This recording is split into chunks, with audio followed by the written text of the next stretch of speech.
Good afternoon, everybody. I'd like to call to order this Tuesday study session of the Pierce County Council. It is Tuesday, July 2nd, 2024. The time is 12:02 p.m. All members are present except for Vice Chair Campbell, unless he's in the Zoom room and not a panelist. So we'll just say that Vice Chair Campbell is excused and may very well join us here shortly. Item number 2 is review of today's council meeting agenda. Ms. Long, good afternoon. Good afternoon. Thank you. This is your council meeting agenda for this afternoon's meeting. It is amended.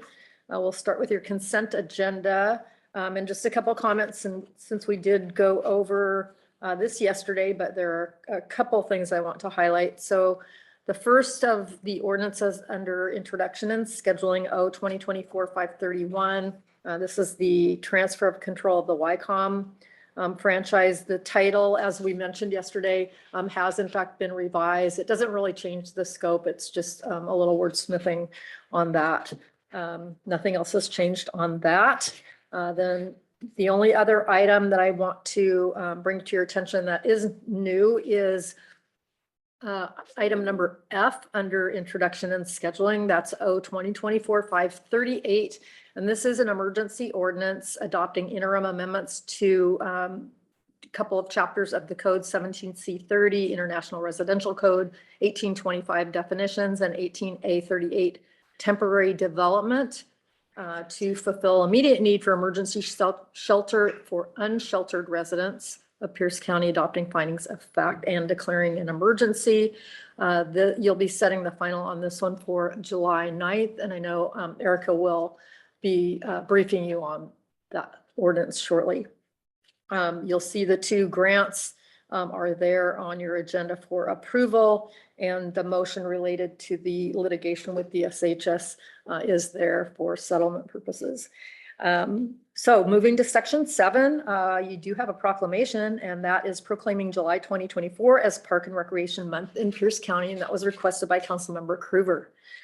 Under section 8 resolutions, you have one item, and that's our 2024-172S. This was continued from last week's council meeting. This is approving the Homeless Housing Program 2024-25 funding recommendations of the Human Services Department and the Homeless Document Recording Fee Advisory Group. There is one amendment to this, and it is updated from yesterday's. And this received a D-Pass as substituted at Human Services on June 18th. Those are your agenda items for this afternoon's meeting. Thank you, Ms. Long. So we're going to do 2 things in addition to whatever else other questions other members have. I'm going to ask Ms. Merrick to brief again on the amendment because not all members were able to participate in study session yesterday. So we're going to brief on the amendment to the homeless housing program funding. And then we're going to come back and walk through slowly and in detail the interim regulation that's being proposed to facilitate homeless solutions in Pierce County. So let's go to the homeless housing program amendment. Ms. Merrick to brief. Thank you, Chair Mello. Good afternoon, council members. For the record, Leibeth Merrick, council staff. The amendment was briefed yesterday in study session. There's one change. It starts on page 7 of your meeting packet, and you'll see that the change to the amendment that briefed yesterday is in section 3. It's highlighted, it's subsection B, but I will walk you through the whole amendment memo just to remind you of what it's proposing. So first, the amendment modifies the title to account for the new sections. Section 2 of the amendment directs the Economic Development Department in consultation with the Human Services Department and the Pierce County Community Development Corporation to explore options for providing no interest in short-term loans to awardees of the funding in order to alleviate any immediate financial hardships the awardees may face due to payment delays associated with the protracted contracting process. Section 3 requests the executive to include in their 24-25 supplemental budget proposal funding from 3 specific fund sources. So that's the Housing and Homelessness Fund, Homeless Document Recording Fee Fund, or the Housing and Related Services Fund, for two items. One is for highly ranked and scored outreach and emergency shelter projects that were not recommended for funding. And the second is for projects that were recommended for funding, but did not receive their full funding request. Section 4 makes the resolution retroactive to July 1st, 2024. And lastly, number 3 on the amendment memo amends the math error that was in the department's proposal for the recommended funding for Homeward Bound. Thank you for briefing on that, Ms. Merrick. For the record, Vice Chair Campbell has joined us. Are there questions about Council Amendment number 1 to the homeless housing program funding authorization? Let's begin with Councilmember Denson. Yes, thank you, Chair. Ms. Merrick, could you just explain a little bit more to me about the Section 2, the low interest or short-term loans? Can you explain to me why one of our providers would face hardship because of the delay of a week? Because we are dating the contract July 1st, right? So could you just kind of explain why this is necessary? I mean, I'm very supportive, but Yeah. I want to understand it in case providers come to me with concerns, I can say, we fixed it here. So Section 2, just to clarify, it's no interest in short-term loans. Okay. And it's just exploring options. So I think what you heard in public testimony is there were a lot of concerns from providers that even though contract, right, the effective date of the contract could be July 1st, 2024, it takes a while to go through the county contracting process. So payments might not start for months in advance. And I can let that's what we heard in testimony. I can let the maker amendment to speak more to intent on that.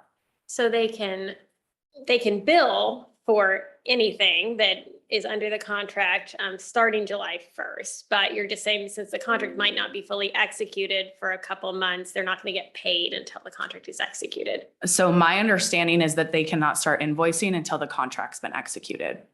But they can invoice for things that have happened since July 1st. So once the contract is executed, let's say it's executed in September, then they can start submitting invoices for the services that are under contract as of July 1st. Okay.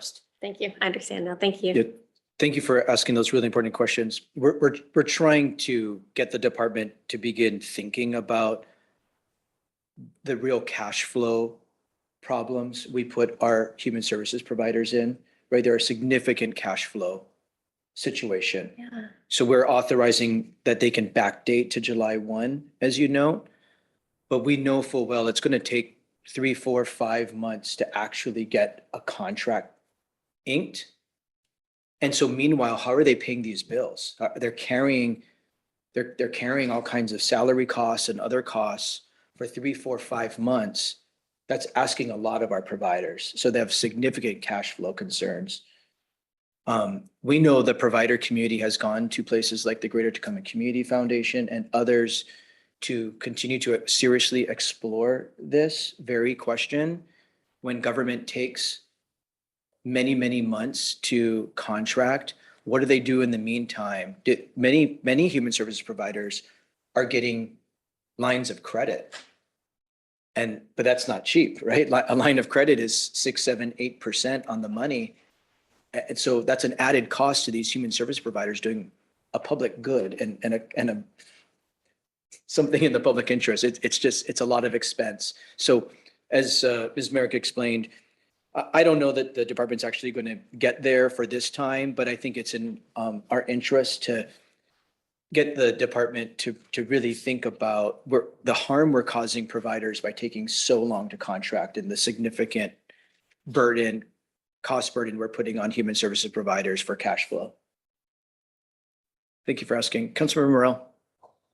Thank you. And to follow up on the line of thinking here, when these agencies bill, they have to line item all their reimbursable costs.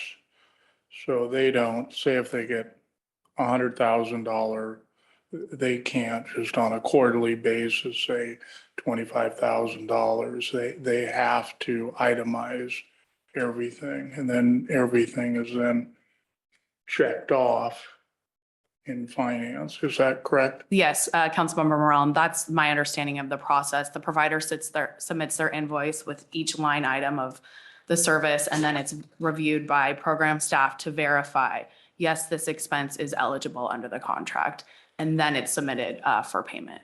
Okay. It's a lot.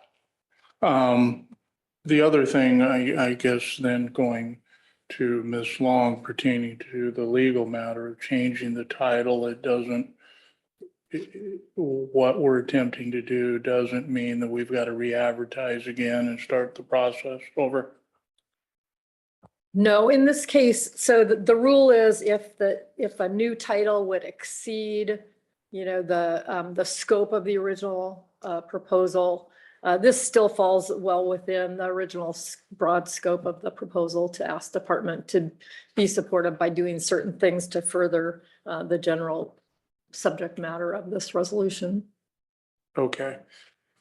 And just putting it out there on the Recovery Cafe and Ording request. Ording City Council hasn't even agreed to this. So I don't want to get too far down the road on that, but I understand why they need funding. But they're putting the cart before the horse on this one. So anyway, thank you, Mr. Chair. Thank you. Councilmember Morel, and maybe we can have this conversation offline. I don't know what more, I'm very interested in what you just said. Is it a land use issue there in Ording, not a funding issue? Okay. Thank you.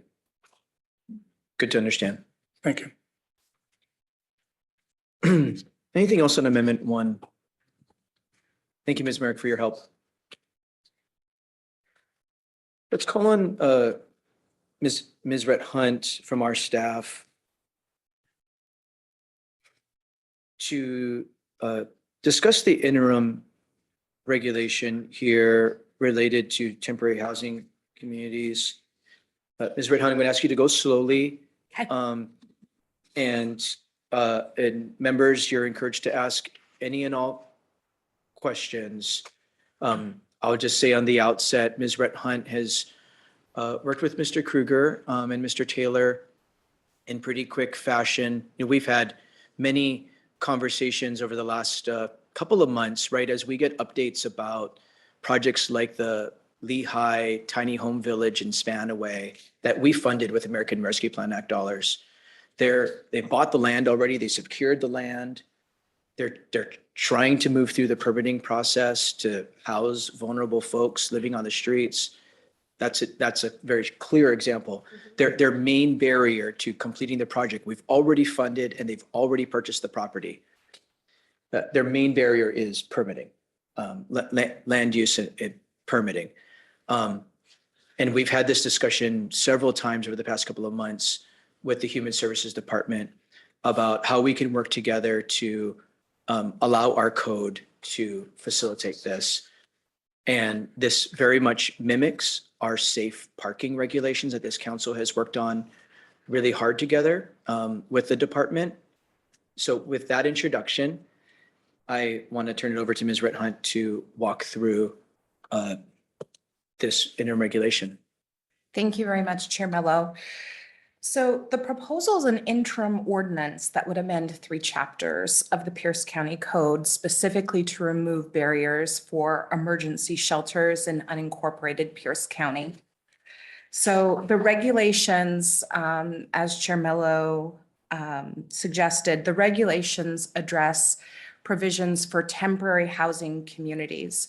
When we think about the ways that Pierce County provides emergency shelter in the Pierce County Code, there's 3 ways that's done.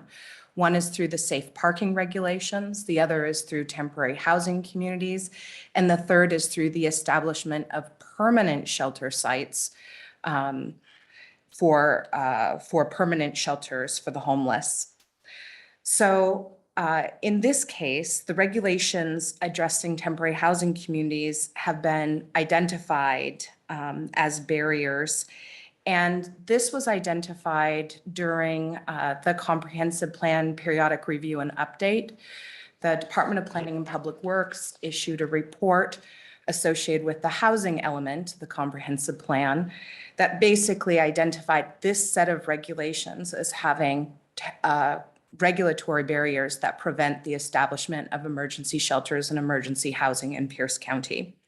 So we know that the department is currently working on code updates related to that, because those permanent code updates are required as part of the comprehensive plan update, but that's not due until December 2024. So in the meantime, when we look at the numbers for the point in time count, we know that there's a public health and safety emergency. The point in time count shows an increase in homelessness of 23%. And of those individuals experiencing homelessness, 30% of them are unsheltered. We also know that the FOB Hope site, the county's only sanctioned veterans tent encampment, is closing. And so there'll be an increased need for sheltering individuals that would receive services there. The county did receive the $2.5 million ARPA funds for a stability site, but they also have to be obligated before the end of the year. And more than meeting a deadline, those funds need to be obligated. It's important that they're obligated and that a temporary or the stability site can be located before we have adverse weather. So as Chair Mello mentioned, the Low Income Housing Institute has had a number of regulatory difficulties trying to cite their emergency housing site. So we look to these barriers that we've already identified in temporary housing communities for a solution. Temporary housing communities are really the only of those three types of emergency shelters that can be deployed for people, that can be deployed quickly in a temporary fashion for people who don't have their own personal vehicle. People who have a personal vehicle could locate at a safe parking site, for example. And the rules that we have in place now, one of the big problems is that they don't conform to current Department of Commerce guidance for temporary shelters, because they include a number of exclusionary criteria that make them very difficult to deploy. But the proposed changes that we have in this draft ordinance, they are intended to protect the health and safety of the community and the site inhabitants. So in place of the exclusionary locational criteria, which are really the only measures that we have right now in the ordinance or in our current regulations, in place of that, these regulations are modeled after two successful regulations that we've already worked on. So one includes the county's existing approach to safe parking, as well as the regulations that have been successful in Tacoma for providing safe and healthy emergency shelter for people in need. So I'm going to walk you through the changes that are proposed. And what I'd like to do is start with Exhibit C. And at the bottom of Exhibit C, at the bottom of page 1 of Exhibit C, we have rules for temporary housing community and applicability. So the way that I want to make sure everyone's able to follow along. absolutely. So Ms. Red Hunt wants to start with Exhibit C as in Charlie. I'm sorry, Ms. Red Hunt, I just want to make sure everyone's. Yes, following. please. Please proceed. Okay.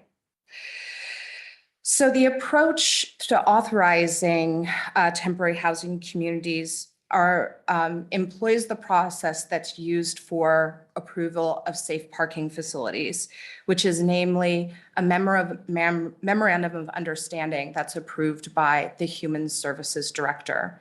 Since the deployment of the safe parking regulations, the counties had good success in using this to develop safe sites that are a benefit to the community. And so we employed that same provision here.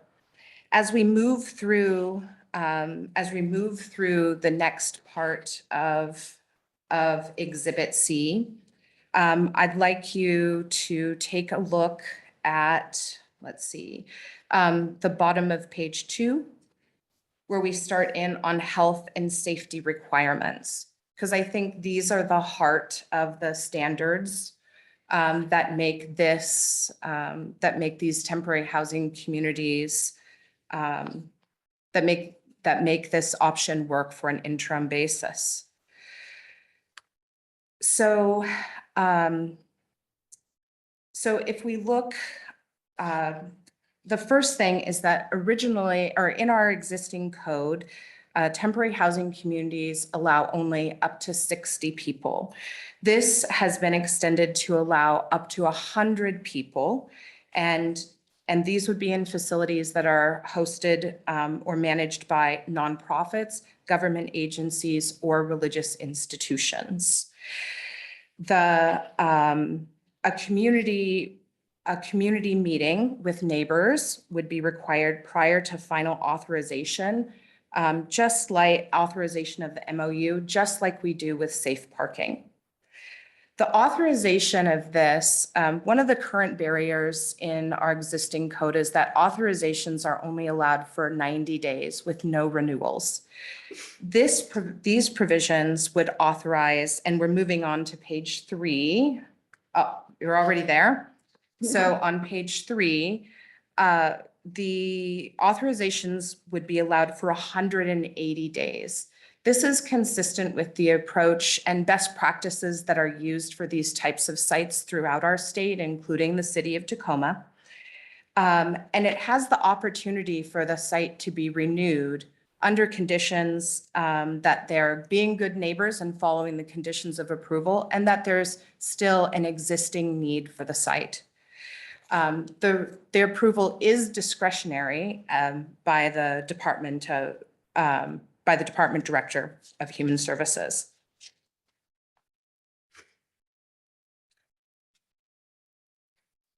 One of the things, in addition to having an approval that would allow a one-time approval under the current MOU, a successive authorization could be allowed with a new application process and MOU, including a community meeting. And there's some criteria in the code, in the proposed code under provision 4 that says the director has to look at code compliance, police calls, the amount of community engagement at the site, and then reports that are documenting the efforts of the host agency to help people transition into new housing and to provide self-sufficiency type of trainings for residents, like job training assistance. If a transitional housing community was to be closed down, then there would be a 6-month waiting period before one can apply for the same location. There's a provision here that takes what's in the existing code, that temporary housing communities should be a mile apart, but it does allow the director to waive that standard if it's determined that it's not going to create an over concentration of sites or it won't impact the surrounding community. We also include provisions that require that the housing community should be fenced unless other measures provide adequate screening provisions, and that while the housing communities can use any existing buildings on site, so for example, if they're locating with a religious institution, maybe they use a gymnasium or for hygiene facilities, or maybe they use a commercial kitchen for food service provision, They can use those buildings on site, but they may not build new permanent buildings specifically for the use. Other buildings that would need to be brought in specifically for the use would be temporary. They also can't locate in critical areas, shorelines, or their buffers. So when we think about how the temporary housing communities are located within the community and the site, there's a number of guidelines. There's a number of guidelines in these regulations that improve upon the small set of standards that were there prior. And when we start to think about the health and safety requirements that keep these temporary housing communities good places to be and an asset to the community, we have included a rule that inhabitants have to be 18 years old unless they're accompanied by a guardian, that a site manager has to be on site and awake at all times. Similar to the safe parking requirements, we include a requirement that inhabitants should be screened for active warrants. The idea of these sites is that they're low barrier sites. So people will have to follow a code of conduct, but there's very little barrier to entry. There's provisions, and I'm now going into provisions that are on page 4 of Exhibit C. So there's provisions have to be made for adequate water, sewage disposal, solid waste disposal, and pest control on the site.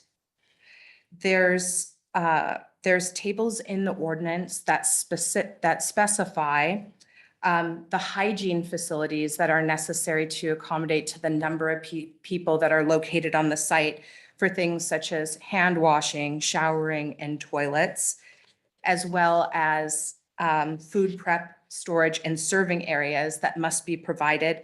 And those areas should be approved for safety by our health department. When it comes to sleeping facilities, and the sleeping facilities start to move from page 4 to page 5 here.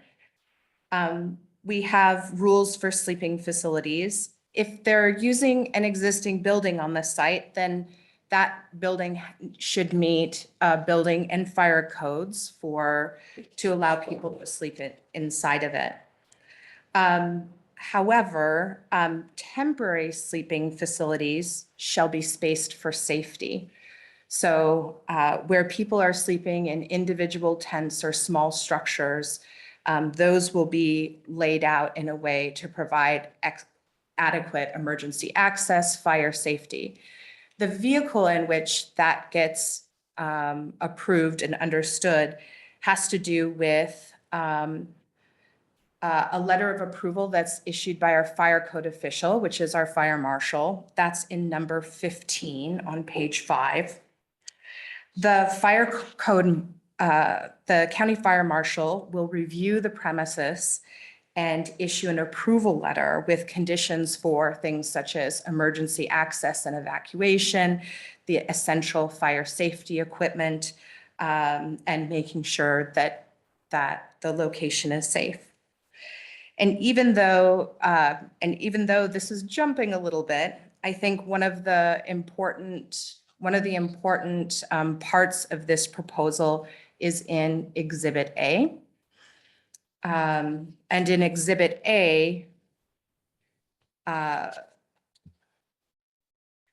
the third page of Exhibit A, we introduce an exemption to the building code that would allow for structures within a temporary housing community that are used to provide shelter to individual people.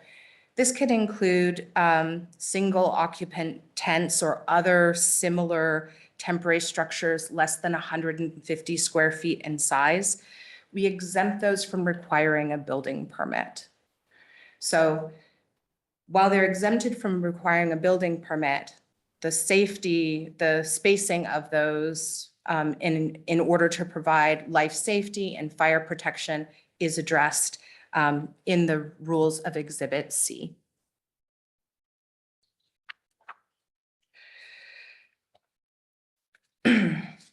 So that is a quick walkthrough. In the rest of Exhibit C, we include all of the things, starting on page 5, subsection E.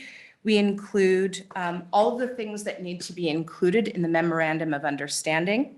That includes any conditions of approval that are required as part of meeting these health and safety provisions, an operation and security plan where it documents all the procedures for emergency evacuation and maintenance, a code of conduct, a transition plan, and then a number of statements about the rights and principles of both what the inhabitants on the site are allowed to, which means items 5, 6, 7.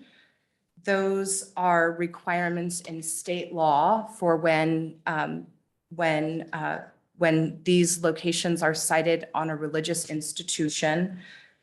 Basically, it means that inhabitants can access social services and they can determine how much they want to interact with the site sponsor.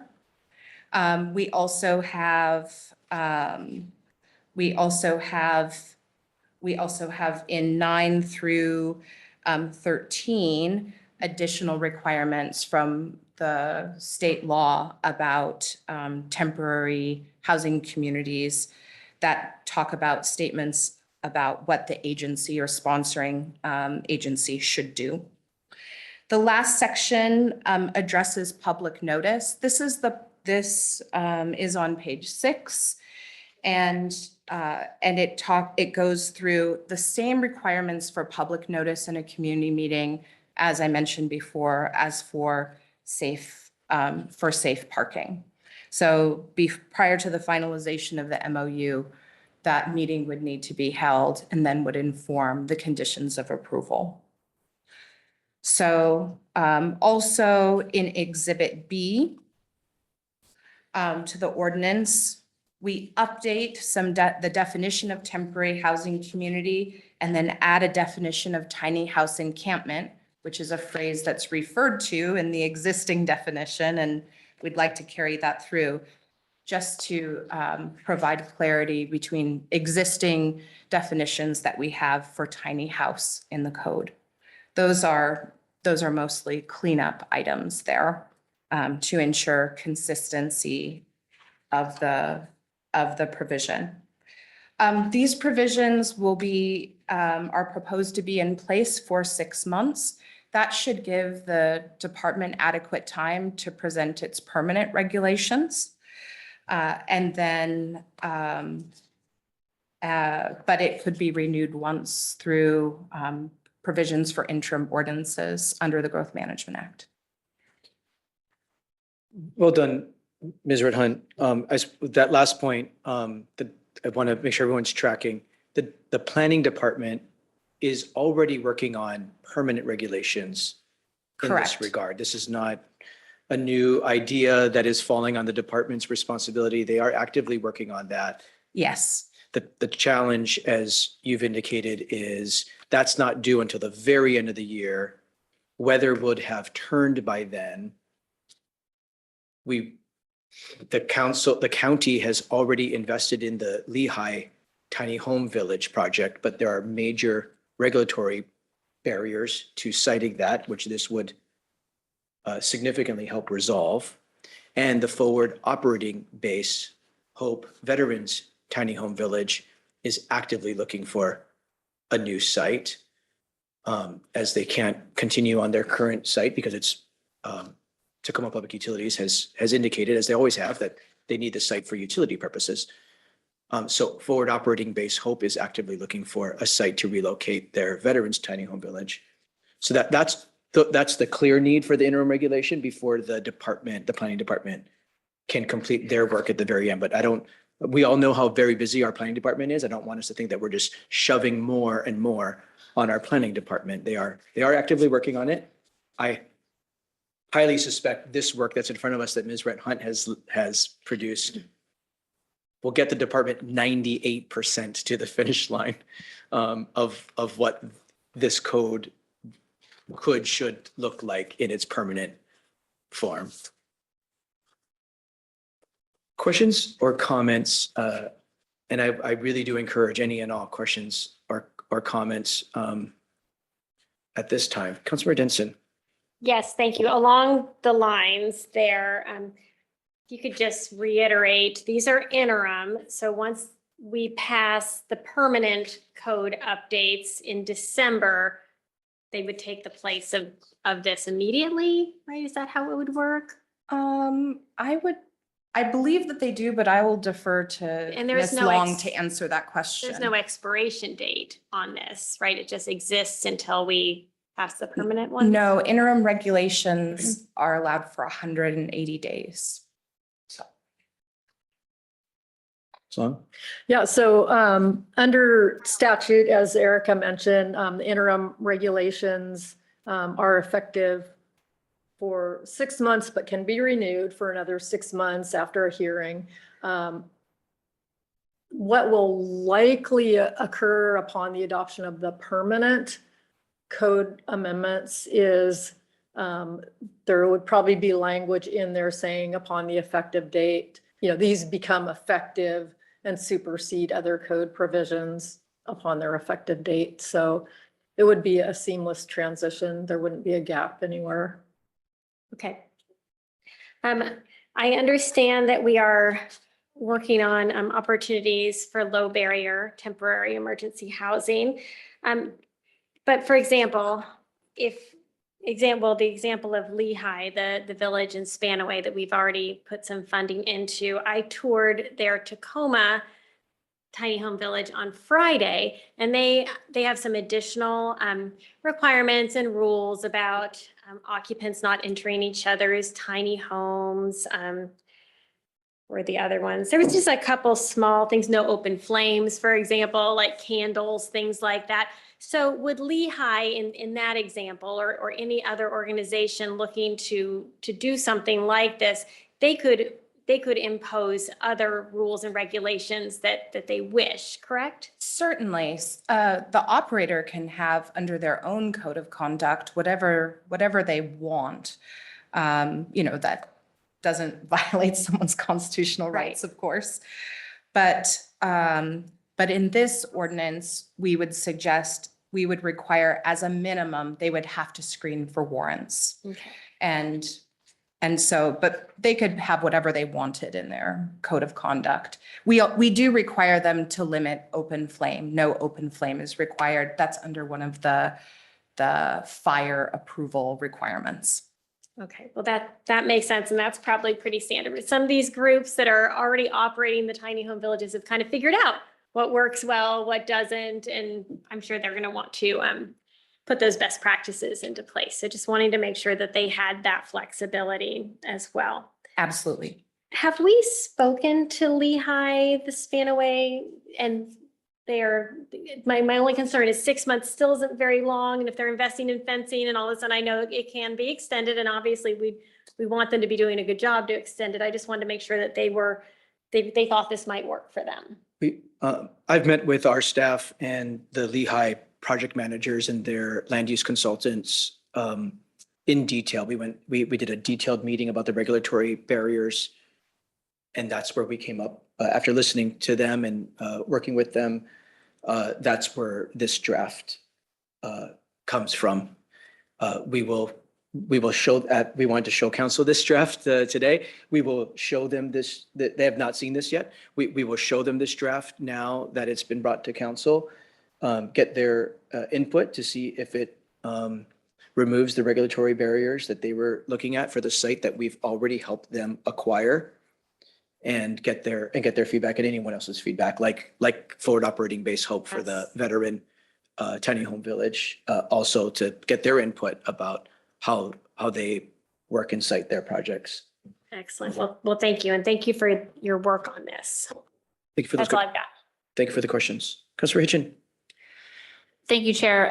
Ms. Renhunt, my question is around the bathroom and showers when we're talking about those facilities as being required based on population. Does a shower bus coming in once or twice a week meet that? Or do they actually have to have a permanent shower? Well, I guess permanent shower facility available? I think that would be at the discretion of the Human Services Director in approving the MOU. Okay. Because if you were doing 15, it could be really cost prohibitive to permanently build. And Right. then I understand the bathrooms and things, but showers and laundry and that kind of thing for a small population, which I think one of the things that for me is really exciting about this opening doors is some of those smaller scattered sites. So we can have things available in a variety of different geographies as opposed to like massive ones that make people concerned. The FOB I walk by or well, drive by pretty regularly, and I didn't know what it was until I looked it up on a map and realized that's what it was. And then I was like, oh, you can't tell. It's just screen fencing. You see little things over the roof. If you're in a bus, you're a little bit higher, you can see it, but it's pretty innocuous. And I know they're helping a really significantly a needed population that we need to be helping. So I'm excited to see this pass. And there really is an emergency when we continue to see the number of people dying on our streets. As we see some of the changes around possible legislation, this is something that's definitely needed. So I appreciate taking this on in an emergent way. Thank you, Chair. Thank you. Councilmember Cruver. Thank you, Chair. I appreciate the presentation and the information. I'm trying to wrap my head around this because I'm noticing that in the third council district, there seems to be a lot of activity here. I've got the village, I've got the parcel that we spoke of earlier, and here we have this other parcel that is out behind the transit station that is not yet operating. And I'm concerned with the public notice, because I don't think anybody knows that this is going in out there as well as the other things that are in the district. I'm concerned with services and the availability of that. I know that the constituents are deeply concerned about low barrier, particularly barely any barrier for occupation, to be occupants of this project. And I'm concerned, I guess I'm kind of interested in the process here to remove barriers, because I know there's a lot of citizens that would love to see barriers removed from them doing their everyday business. And if this is an avenue for that, maybe, you know, if I would take this further for the general public and the barriers. But regardless, I'm concerned about the notices to the public and the recognized services that have been identified to service that area. Can you elaborate on that? Councilmember Cruver, I think your question is to elaborate about the public notice and public meeting. Yes, and identified services within the area if that's of knowledge. Ms. Red Hunt, can you speak to what the draft interim regulation requires for the operator to host public, to do public notice and host a public meeting before the Human Services Director entertains a memorandum of understanding?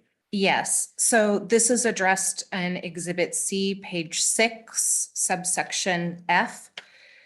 So a public meeting must be led by the managing agency or sponsor at least 7 days prior to finalizing the memorandum of understanding. They have to post the notice of the meeting at the site at least 14 days prior to the meeting. And they need to mail notice to all properties, property owners of record, and residents within 300 feet, but not less than 2 parcels deep from the proposed site. The proponents must also provide notice to the county at least 7 days prior to the meeting, so that we can post it on our website. These are the same requirements we have for notice of safe parking. Okay, the 300 feet radius, that is nothing in that area. I don't know that there's anything within 300 feet on that, but maybe 3 or 4 parcels.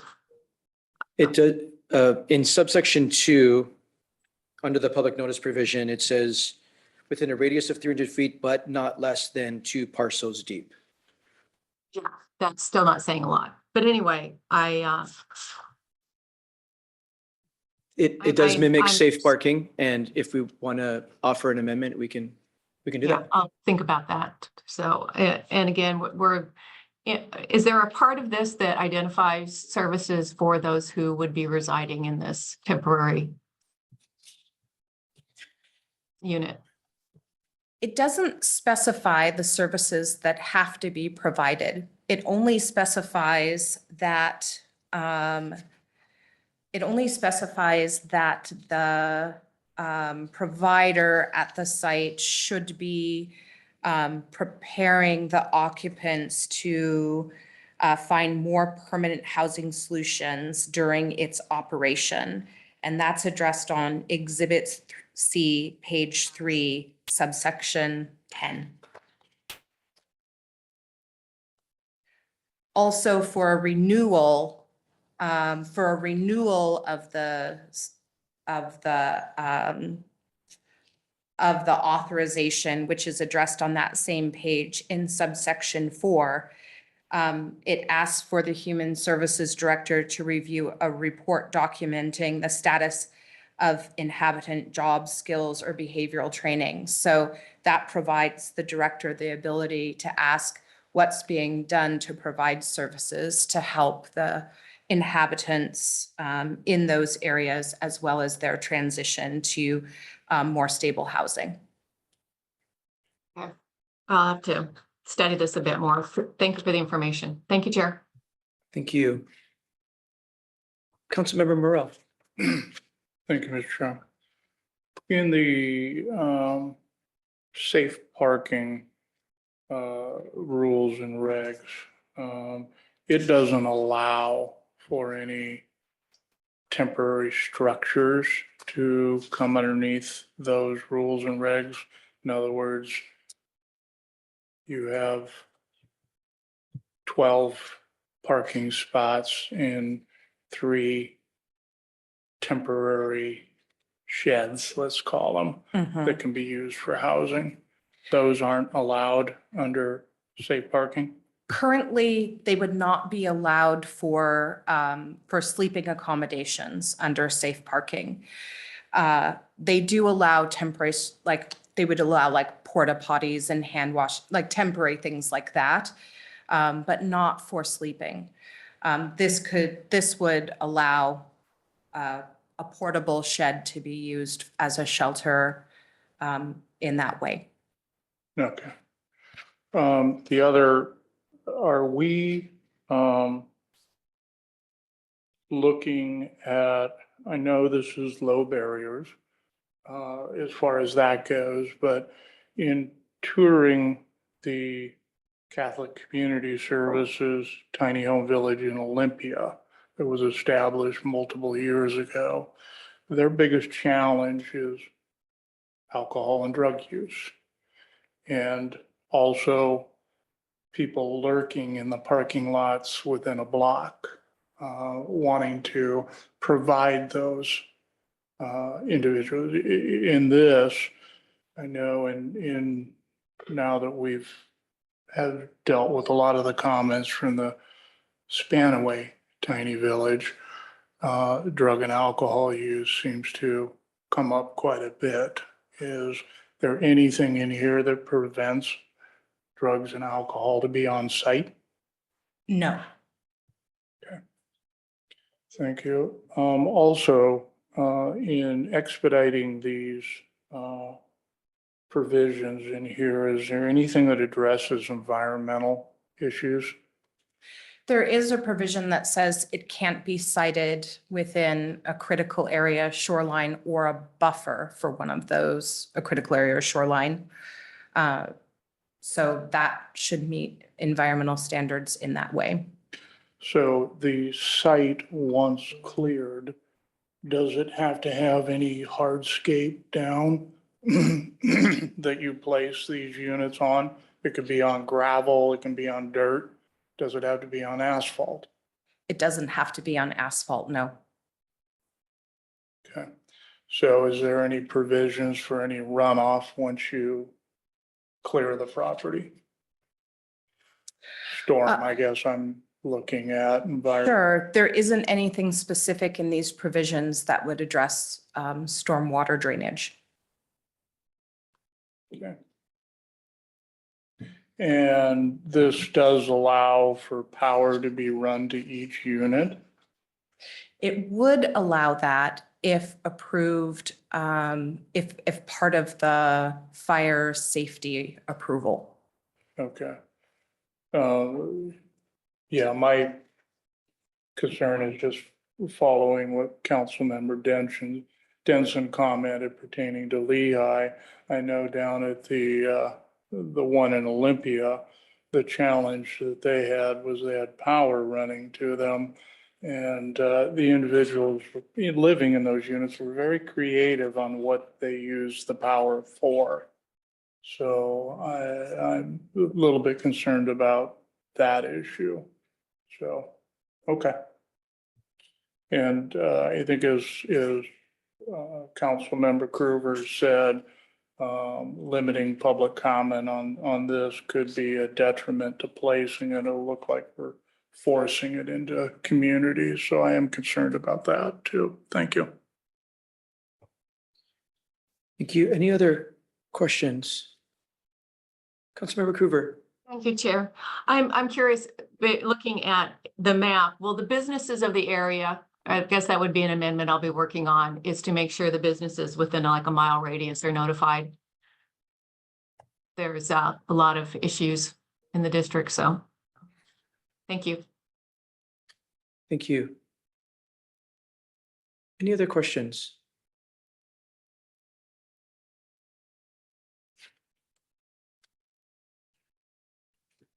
I don't see any. Ms. Red Hunt, thank you for your work. Maybe I'm going to clarify a couple of things just to make sure we're following, but let's go to Councilmember Morel first. Just my understanding, this is emergency ordinance. So it Correct. takes how many votes? It will take 5 affirmative votes to pass. 5. Mhm. Okay. And that is it final? Because we said we were putting it on consent. Right, and, Today. right, so the final, if approved on your consent agenda this afternoon, would be next week, July 9th. Okay. Thank you. Thank you, Mr. Chair.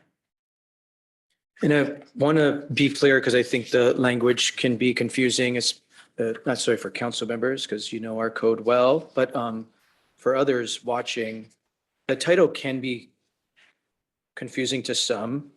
The end of the title is declaring an emergency. I want to be super clear. The county council does not have the authority to declare a state of emergency. This ordinance does not declare a state of emergency. Only the county executive can declare a state of emergency. I'm going to turn to Ms. Red Hunt so that I don't confuse the matter. This does not declare a state of emergency. I want to be abundantly clear about that.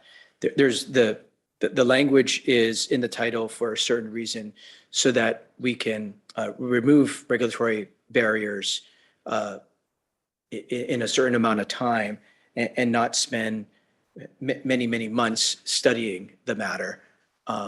So Ms. Red Hunt, can you clear up this notion that this does not declare a state of emergency, but there's a reason with the findings of our situation, our homelessness count, other reasons for declaring an emergency and moving the ordinance through our legislative process in such a way? So I will turn that over to Ms. Long to explain the nature of that provision at the end of the title. Yeah, so that's typically the language we use in legislation when drafting an emergency ordinance. It describes a certain situation that's emergent and needs emergent attention or remedy. The language in our charter is that an emergency ordinance is necessary for the immediate preservation of the public peace, health, safety, or support of the county government and its existing institutions.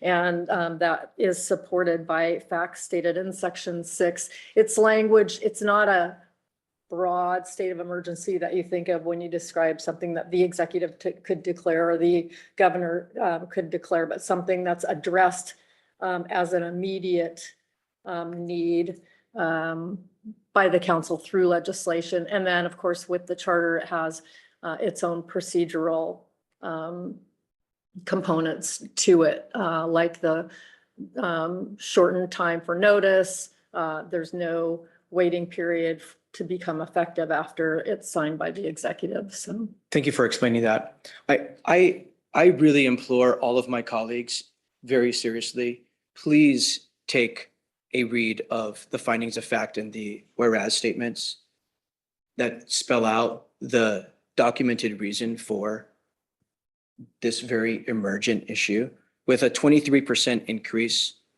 year over year of people living unsheltered. This is a state, this isn't, it's an emergent issue. It's a crisis, it's an emergent issue that needs many more solutions to be brought to bear. Please read the whereas statements and the findings of fact. And I really hope that this council, all of us, are solution oriented in this regard. We have got to bring solutions to bear that address the scale of the situation in front of us, the number of people sleeping in their car, sleeping in public rights of way, sleeping in shopping center parking lots and in front of businesses is really unacceptable. It's not safe for those individuals. It's not safe for the others in the neighborhood and those businesses. This is sincerely striving to be solution oriented. So if members have amendments to be solution oriented, I really encourage you to work with me to get something that will be solution oriented, because we have a real crisis on our hands. And I hope we're going to work together to bring solutions as quickly as possible. Ms. Rit Hunt, thank you very much. Thank you.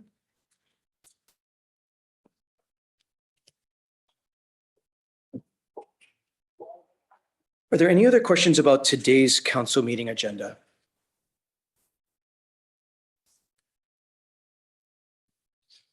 I don't see any. Let's go to external boards and commissions. With Mr. Taylor out of the office, let's turn to Mr. Swanson for any updates on boards and commissions from staff's perspective. No, thank you, Chair Mello. It is the first week of the month and it is a holiday week. So your entire outside boards and commission report fits on a Post-it note. The first meeting from the Puget Sound Regional Council of the month will be the Transportation Policy Board. They're not meeting till the 11th, which is next Thursday. There's no agendas posted yet. Or outside organizations are going into their kind of summer hiatus periods, but Puget Sound Regional Council boards are meeting in the month of July. For the most part, the Growth Management Policy Board will be meeting on the 18th, and then both the operations and the executive committee are meeting on the 25th. The Economic Development Board is the one that isn't meeting. They're not scheduled for their next meeting until September. They normally only meet every other month anyway. They're doing an extended break there and doing that. And with that, again, none of the agendas are posted yet, but we'll keep an eye out for those and keep informing council when we have those items available. Thank you, Mr. Swanson. Do other members have any external boards and commissions to update on? Councilmember Hitchin. Thank you, Chair. I had the opportunity last week to attend the first all-staff Tacoma Pierce County Health Department meeting they'd had. Director Chantel Reed and the new medical officer all brought together all the leadership, and they met at the convention center, and they've started some of their thinking around strategic planning. And I guess I kind of assumed that they, just because of the type of organization that they had been doing these, and was told no, they had never really done this. And it was really, there were so many people that had over the last 4 years come to the health department, left the health department where they'd only been meeting in Teams or Zooms, and like the first time they were seeing people in person. So in some cases, so it was a good meeting, and they had a productive day. And then yesterday, and the report for the meeting tomorrow that may be of interest to people is we're getting a report out from Dr. Miller around flu. some sort of flu, avian flu. I wrote myself a note and all I wrote was flu and I don't. Sorry. I will let you know if anybody cares, it was posted. Welcome to the club. Yes, I need to be more careful about my notes. And then the second thing is yesterday I attended AHOS, which is the Alliance for Healthy South Sound. And there is some funding coming from one of our partner agencies that will be coming down to this organization to do some investments, kind of bulking up some funds on working on on-site septic systems, which I know is one of the things. So, but the focus, I know in our county, we've really focused on water quality in our freshwater around our lakes. This is really focusing on, because it is the Alliance for the Healthy South Sound, shellfish area. So looking at water quality in some of our marine areas. So, so it'll be an interesting partnership to see how we can think about that a little differently and work with the health department. But some funding is coming down through a different agency. Thank you. Thank you. Any other boards and commission updates? I don't see any, and I don't have any further chair's topics today. Well, I'm sorry. I will update that mentioned, I believe it was last week, that our State Association of Counties did meet in a special membership meeting on June 26th. The purpose was to consider amendments to the bylaws of our state association. Councilmember Cruver, Councilmember Hitchin, and myself attended. It was in Yakima. And there were adopted changes by an overwhelming majority. It required 2/3 majority to make bylaw changes. So it met the 2/3 threshold. So there was an overwhelming majority passing the bylaw changes. The vast majority of the bylaw changes as recommended by the bylaw committee that I have served on.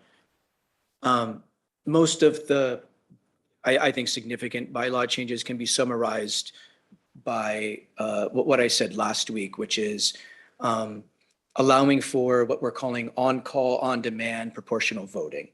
So proportional voting to be used in decisions of the board of directors and the membership on an on-call basis. So not every single decision, but when a member of the association chooses to use the proportional voting provision, there's a system to do so. There's some other changes to the bylaws of the members of the state association, but that was, I think, the most significant one.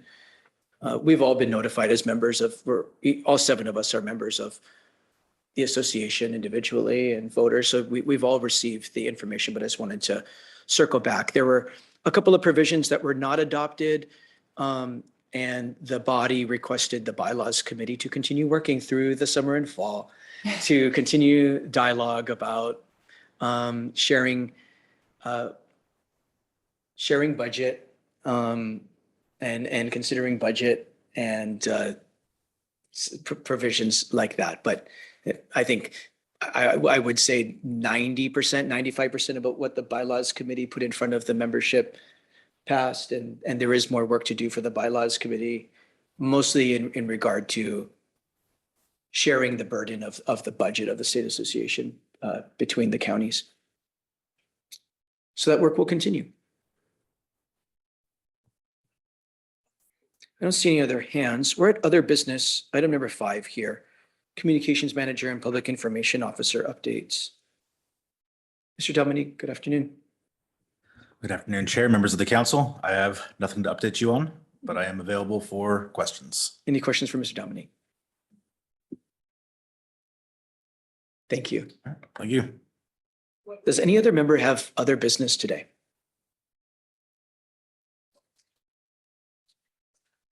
I don't see any. Ms. Long, any other business? Not today, thank you. With no other business before the Pierce County Council in Tuesday study session, we are adjourned.